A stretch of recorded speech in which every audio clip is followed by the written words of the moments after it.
చైతన్య స్ఫూర్తి అవార్డ్స్. ముందుగా పెద్దలు ఎడ్యుకేషన్ రంగంలో వాసవి అకాడమీని స్థాపించి ఎంతో మందికి స్ఫూర్తిగా నిలిచి అండ్ ఆయన చైర్మన్గా వ్యవహరించి ఎన్నో ఏళ్ల నుంచి ఎడ్యుకేషన్ ఫీల్డ్లో తమకంటూ ఒక ప్రత్యేక స్థానాన్ని నిలుపుకున్నారు శ్రీ పెండేకంటి రామ్మోహన్ రావు గారికి చైతన్య స్ఫూర్తి పురస్కారం ఈ సందర్భంగా ముఖ్యమంత్రి గారి చేతుల మీదుగా ఇవ్వడం జరుగుతుంది.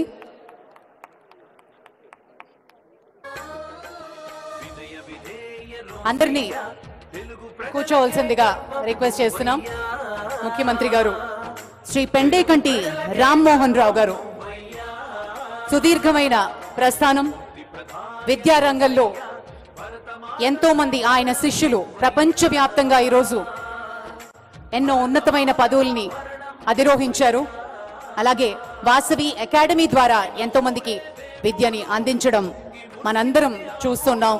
ఎన్నో సంవత్సరాలుగా ప్రతి కుటుంబంలో ఒక విద్యార్థినులు వాసవిలో చదువుకున్న వారే.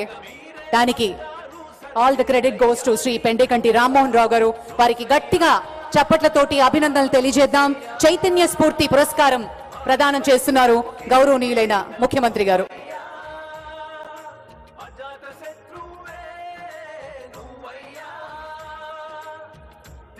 అలాగే ఆ తర్వాత పెద్దలు chairman Vasavi Arya Vysya hostel trust Ganji Rajamouli Gupta గారిని సవినంగా ఆహ్వానిస్తున్నాం. హాస్టల్ ట్రస్ట్ ని ఏర్పాటు చేసి దయచేసి అతిథులందరూ కూర్చోవలసిందిగా కోరుతున్నాము.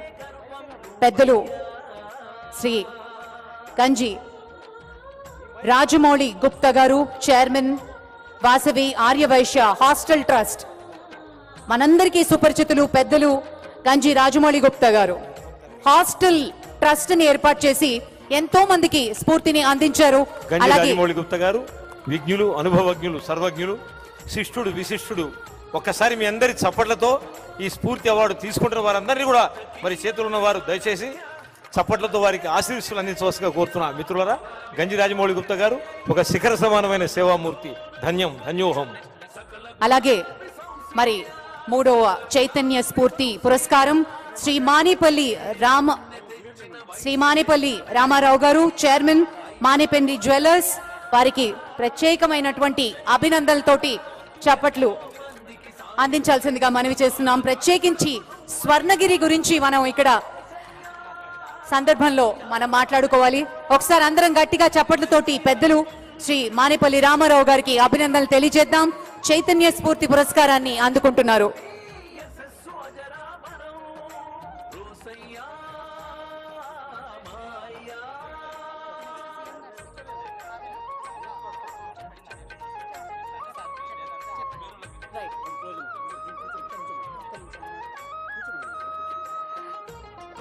శ్రీ మానేపల్లి రామారావు గారికి అభినందనలు.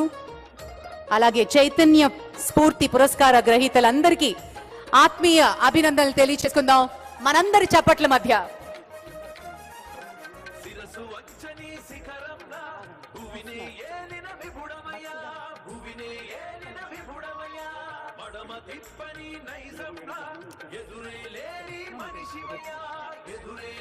వెల్,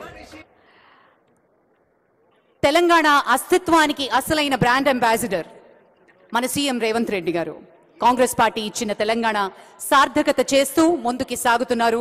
అతి త్వరలో 1 సంవత్సర పరిపాలన కూడా విజయవంతంగా పూర్తి చేసుకోబోతున్నాం. తెలంగాణ అస్తిత్వ పథకాన్ని ఎగరేసిన బాధ్యతను తీసుకున్నటువంటి ముఖ్యమంత్రి అధికారం చేపట్టిన నాటి నుంచి ప్రజా పాలన దిశగా ఒక్కో అడుగు వేస్తూ ముందుకు వెళుతున్నారు. తమ సమయాన్ని, అమూల్యమైన సమయాన్ని ఈరోజు కేటాయించారు. శ్రీ కొణిజేటి రోసయ్య గారి సంస్మరణ సభకి విచ్చేసిన ముఖ్య అతిథి మాన్యులు తెలంగాణ రాష్ట్ర ముఖ్యమంత్రి వర్యులు శ్రీ రేవంత్ రెడ్డి గారి అమూల్య సందేశం ఇప్పుడు.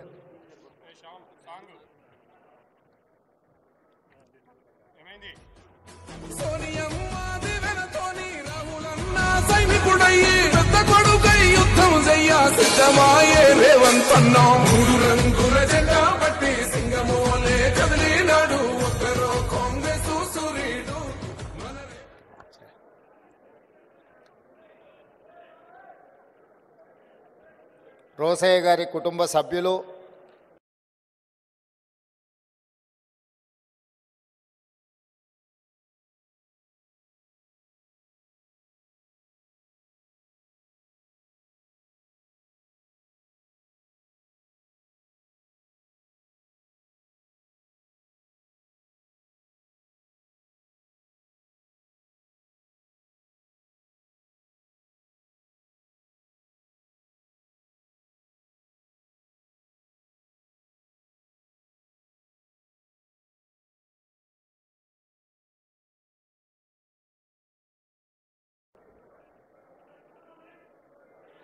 ఉమ్మడి రాష్ట్ర శాసనసభ్యులు శాసన మండలి సభ్యులు దయానంద్ గారిని, అదేవిధంగా ఆర్యవైశ్య కార్పొరేషన్ చైర్పర్సన్ కాల్వ సుజాత గారిని, చాలామంది ప్రముఖులు, ముఖ్యంగా ఉమ్మడి రాష్ట్రంలో మాతో పాటు శాసనసభ్యులుగా పనిచేసిన మిత్రులు, జగ్గయ్యపేట శాసనసభ్యులు తాతయ్య గారు, రాంబాబు గారు, శ్రీనివాస్ గారు, అదేవిధంగా గణేష్ మాజీ శాసనసభ్యులు నిజామాబాద్ గారు, చాలామంది మిత్రులు, చాలా సంవత్సరాలైంది వాళ్ళందరినీ కలవక. ఇతర రాజకీయ కార్యక్రమాలలో ఉంటూ రకరకాల నేపథ్యంలో మిత్రులందరినీ కలవక చాలా సంవత్సరాలైంది.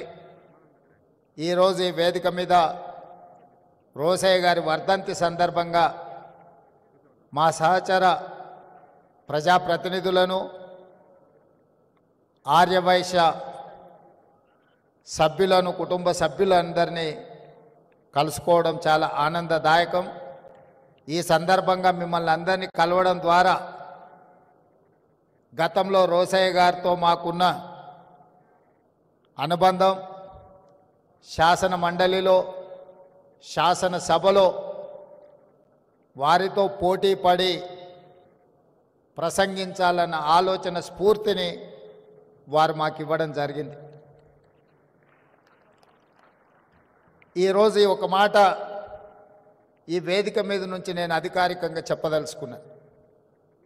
తెలంగాణ రాష్ట్ర విభజన సందర్భంగా 16,000 కోట్ల రూపాయల మిగులు బడ్జెట్తో తెలంగాణ రాష్ట్రం ఏర్పడ్డది అని అంటే 16 సార్లు రోసయ్య గారు ఆర్థిక మంత్రిగా ఉమ్మడి రాష్ట్రంలో ఒక నిబద్ధతను,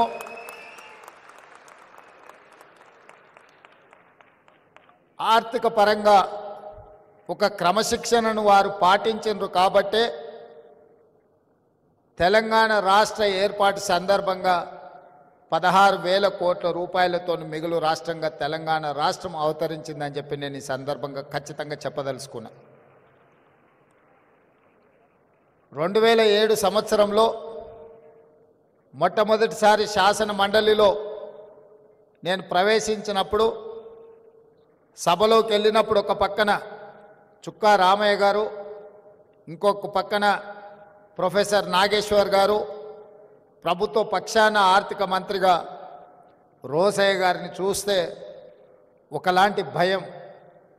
ఏం మాట్లాడితే ఏం తప్పు పడతారో, మనం మాట్లాడే మాటల్లో ఏ తప్పు మాట్లాడినా, సమాచార లోపమున్నా వాళ్ళ ముందు మనం తేలిపోతామేమో అని ఒకలాంటి భయం ఉండేది.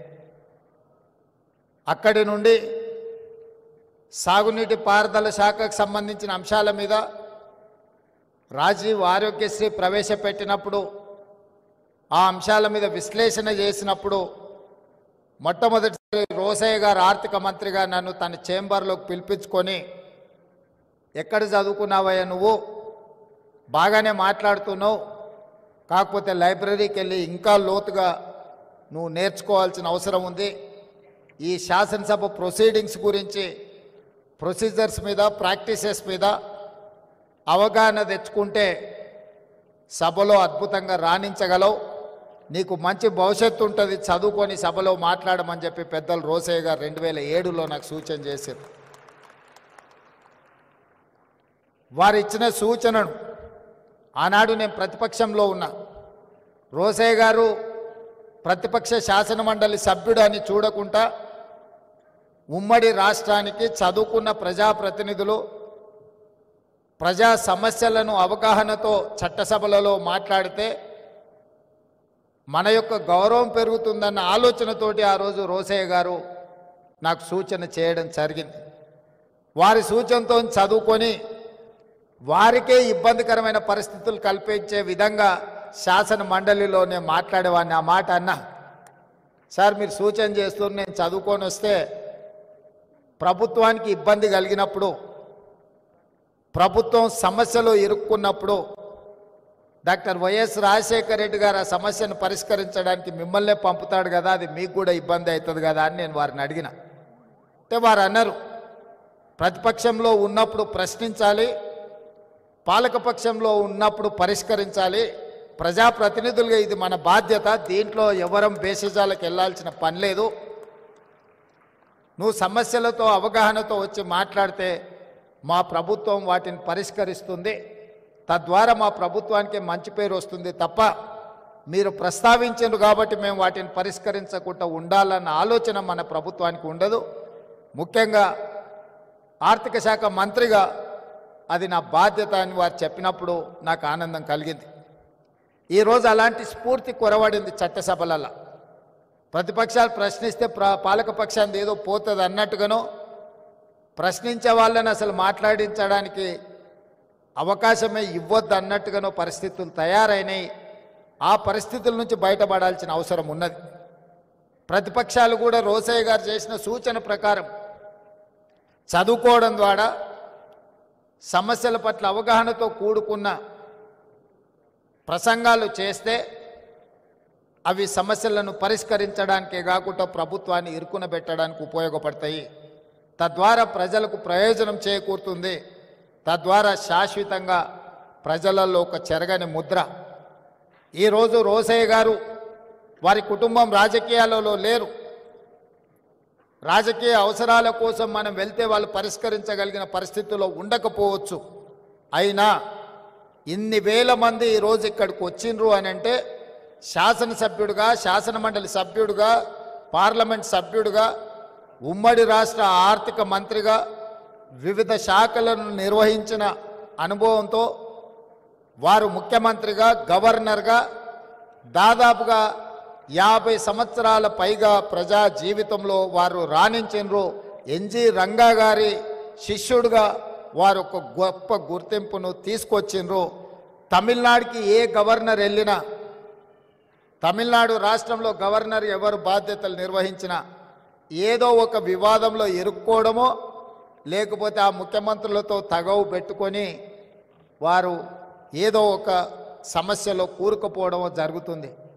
కానీ అనుభవం కలిగిన రోసయ్య గారు అత్యంత రాజకీయ వివాదాస్పదమైన తమిళనాడు రాష్ట్రంలో కూడా గవర్నర్గా రాణించి వారి యొక్క అనుభవాన్ని అక్కడ వారు ప్రదర్శించారు. అంటే వారి స్ఫూర్తి, వారి పట్టుదల, మాటలలో వారి చతురత, పాలకపక్షంలో ఉంటే ప్రతిపక్షాలను ఇరుకునబెట్టడం కానీ, ప్రతిపక్షంలో ఉంటే ఎవరు ముఖ్యమంత్రిగా ఉన్నా వారిని ఇరుకునబెట్టే విధానం మనం నేర్చుకోవాల్సిన అవసరం ఉన్నది. ఈరోజు ముఖ్యమంత్రిగా వారు ఆనాడు మర్రి చెన్నారెడ్డి కావచ్చు, నేదురుమల్లి జనార్దన్ రెడ్డి గారు కావచ్చు, భవనం వెంకట్రామ్ గారు కావచ్చు, అంజయ్య గారు కావచ్చు, లేదా డాక్టర్ వైఎస్ రాజశేఖర రెడ్డి గారు కావచ్చు, వాళ్ళు ప్రశాంతంగా ప్రభుత్వాన్ని నడిపి ముఖ్యమంత్రులుగా వారు అధికారాన్ని చెలాయించిందంటే సమస్యల్ని పరిష్కరించడానికి కుడిభుజంగా రోసయ్య గారు ఉన్నారు కాబట్టి వారు ప్రశాంతంగా ముఖ్యమంత్రులుగా కార్యక్రమాలను నిర్వహించారు. ఈరోజు తెలంగాణ శాసనసభలో రోసయ్య గారు లాంటి వ్యూహాత్మకంగా సమస్యల్ని పరిష్కరించగలిగిన సహచర నాయకులు లేకపోవడం కొట్టొచ్చిన లోటుగా కనిపిస్తుంది. అలాంటి సహచరుడు ఉంటే ముఖ్యమంత్రిగా ఎవరైనా అద్భుతంగా రాణించవచ్చని నేను ప్రగాఢంగా నమ్ముతున్నా. ఎందుకంటే ముఖ్యమంత్రిగా చదువుకొని రాకపోయినా గతం గురించి సంపూర్ణమైన అవగాహనతో, భవిష్యత్తు ప్రణాళికలతో రోసయ్య గారు సిద్ధంగా కూర్చునేవాళ్ళు. మనం విఠలాచార్య సినిమాలో చూసేవాళ్ళం. అక్కడ అగ్గిబాణం వేస్తే ఇటువైపు నుంచి వానబాణం వేసి అగ్గిని ఆర్పే విధంగా ప్రతిపక్షాలు ఎంత ధీటుగా సమస్యల్ని ప్రస్తావించినా రోసయ్య గారు అంతే చతురతతో వాటిని ఎదుర్కొని ప్రభుత్వాన్ని ఎల్లవేళలా కంచె వేసి కాపాడేవాడు. అందుకే ముఖ్యమంత్రులుగా ఎవరున్నా నెంబర్ 2 పొజిషన్ పర్మనెంట్, 1 పొజిషనే మారుతూ ఉండేది. అది విజయభాస్కర్ రెడ్డి అయినా, చెన్నారెడ్డి గారైనా, అంజయ్య గారైనా, భవనం వెంకట్రామ్ అయినా, డాక్టర్ వైఎస్ రాజశేఖర రెడ్డి గారైనా, ఇలా 1 పొజిషన్లో పాత్రలు ఎప్పుడూ మారేటివి. కానీ 1 పొజిషన్లో ఎవరున్నా 2 పొజిషన్ మాత్రం పర్మనెంట్గా కొనిజేటి రోసయ్య గారే ఉండాలి అని ఎవరు వనుకొచ్చినా రోసయ్య గారిని కోరుకునే వాళ్ళు. పెద్ద ఆయన ఏ రోజు కూడా టూకి వచ్చిన కాబట్టి వన్లో ఉన్న వాళ్ళని జరిపి కూర్చోవాలని వారెప్పుడు తాపత్రయపడలే, తొందరపడలే. అందుకే ఆ సమయం సందర్భం వచ్చినప్పుడు శ్రీమతి సోనియా గాంధీ గారు ఈ క్లిష్ట సమయంలో రోసయ్య గారినే ముఖ్యమంత్రిగా చెయ్యాలి అని సోనియా గాంధీ గారు భావించినరు అంటే పార్టీ పట్ల వారికి ఉన్న నిబద్ధత, పార్టీకి వారి పట్ల ఉన్న నమ్మకం, విశ్వాసం అనేది రోసయ్య గారిని ముఖ్యమంత్రిని చేసింది. నేను ఈ వేదిక మీద నుంచి ఇంకొక అంశం కూడా ప్రస్తావించదలుచుకున్నా. వారి యొక్క నిబద్ధత, వారి యొక్క క్రమశిక్షణ వారికి అన్ని హోదాలను ఇంటికి తెచ్చిపెట్టింది. ఏ రోజు కూడా నాకు తెలిసినంత వరకు రోసయ్య గారు నాకు ఈ పదవి కావాలి అని అధిష్టానాన్ని అడిగిన సందర్భం లేదు. అది మంత్రి కావచ్చు, ముఖ్యమంత్రి కావచ్చు, గవర్నర్ కావచ్చు. వారి ప్రతిభనే, వారి క్రమశిక్షణనే, వారికి పార్టీ పట్ల, నాయకత్వం పట్ల ఉన్న కమిట్మెంటే వారికి అన్ని హోదాలను తెచ్చిపెట్టింది. వారిని మనమందరం స్ఫూర్తిగా తీసుకోవాల్సిన అవసరము ఉన్నది. సభలో సమస్యల్ని వ్యూహాత్మకంగా ఎదుర్కోవాలి అని అంటే రోసయ్య గారిని గుర్తు తెచ్చుకోవాలి అని అంత బలంగా వారి ముద్ర చట్టసభల మీద వేసినరు. అలాంటి రోసయ్య గారి వర్ధంతి కార్యక్రమంలో చాలామంది మిత్రులను, ఎందుకంటే 2007 నుంచి 2014 వరకు రాష్ట్రంలో భిన్నమైన పరిస్థితులు, 2014 తర్వాత 2 రాష్ట్రాలుగా అవతరించిన తర్వాత చాలామంది మిత్రులను కలుసుకోలేకపోయినాము. ఈరోజు మిత్రులందరినీ కలుసుకోవడం, ముఖ్యంగా ఆర్యవైశ్య సమాజానికి నేను ఒక విశ్వాసాన్ని, నమ్మకాన్ని ఇయ్యదలుచుకున్నాను. ఈ రాష్ట్రం యొక్క ఆర్థిక ఎదుగుదల మీ చేతుల్లో ఉంది. ఈ రాష్ట్రం రాణించాలి, ఈ రాష్ట్రం రాణించాలి, ఈ రాష్ట్రం అభివృద్ధి పదం వైపు నడవాలి, ఈ రాష్ట్రంలో ఆర్థికంగా బలపడాలి అని అంటే మీరే కష్టపడాలి. మీరే ఈ తెలంగాణ బ్రాండ్ అంబాసిడర్లు. ఈ తెలంగాణ ఆర్థిక రంగంలో రాణించాలి అంటే మా ఆర్యవైశ్య మిత్రులు ఇంకా 1 గంట అదనంగా పని చేయాలి. ఈ పని మీకోసం కాదు, ఈ రాష్ట్రం కోసం చేయాల్సిన అవసరం ఉంది. అందుకే రాష్ట్రం ఆర్థిక రంగంలో రాణించాలి అని అంటే మీ అందరూ ముందు బాగానే ఉండాలి. మీ వ్యాపారాలకు ఎలాంటి అనుమతులు కావాలన్నా ప్రభుత్వం వైపు నుంచి ఎలాంటి ఇబ్బంది లేకుండా చూసే బాధ్యత నాది. అదేవిధంగా రాజకీయాలలో కూడా ఆర్యవైశ్యులకు తప్పకుండా పార్టీ సముచితమైన స్థానం ఇస్తుంది. కోమటిరెడ్డి వెంకటరెడ్డి గారు నా చెవిలో చెప్తున్నాడు, మనము ఆర్యవైశ్య మిత్రులను ప్రభుత్వంలో కూడా భాగస్వాములను చేయాల్సిన అవసరం ఉన్నదని, తప్పకుండా మీ అందరి మనసుల్లో ఏముందో అది కోమటిరెడ్డి వెంకటరెడ్డి గారు నాకు చెప్పినరు. తప్పకుండా అధిష్టానం దృష్టికి ఈ అంశాలను నేను తీసుకువెళ్తా. అదేవిధంగా రోసయ్య గారి విగ్రహం ఉండాలి అని మిత్రులు ప్రస్తావించరు.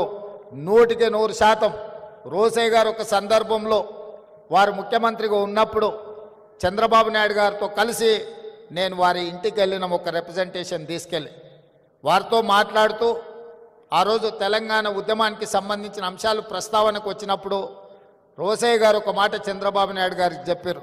చూడయ్య చంద్రబాబు, నాకు చీరాలలో అక్కడ ఏమీ లేదు.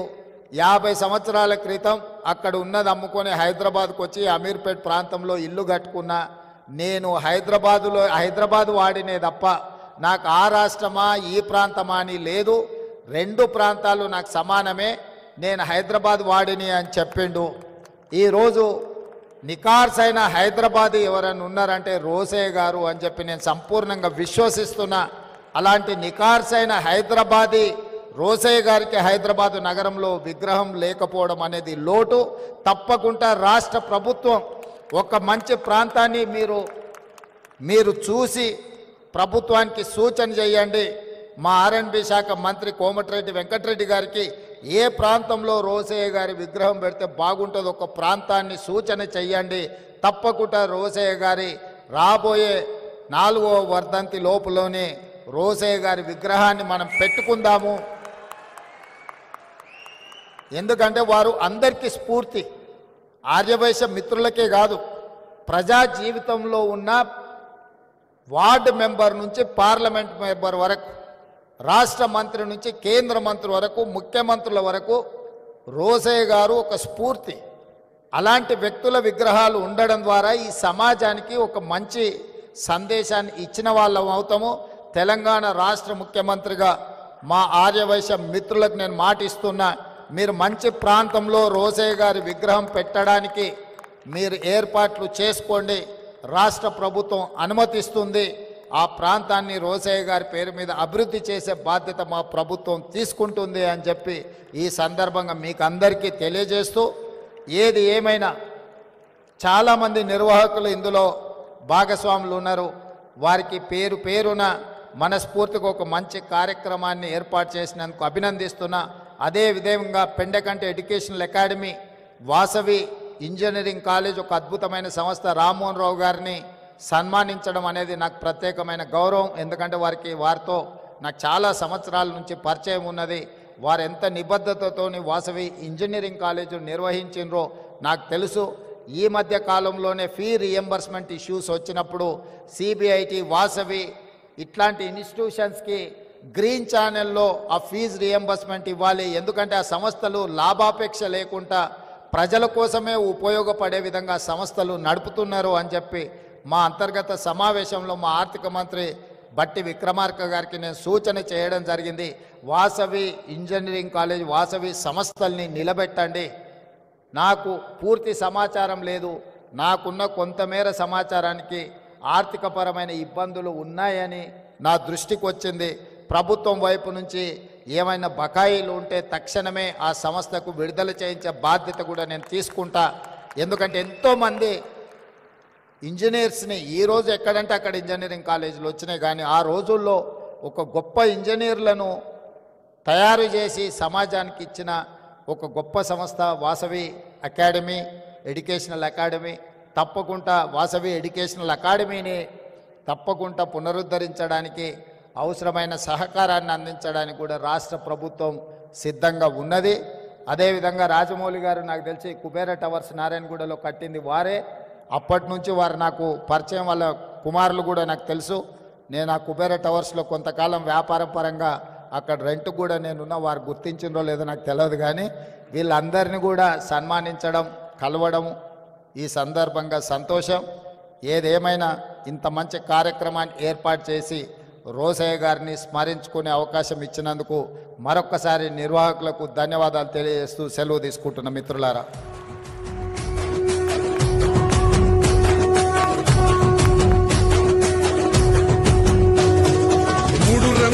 Thank you, sir. Thank you very much. Thank you for your visionary words. మరి కోర్ కమిటీ పక్షాన జ్ఞాపికని ముఖ్యమంత్రి గారికి అందించి సత్కరించబోతున్నారు ఆత్మీయ అతిథులు అందరి సమక్షంలో.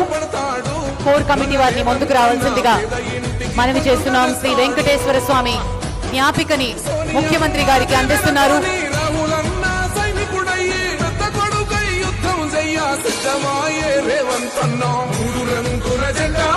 గౌరవనీయులు deputy chief minister Telangana Shri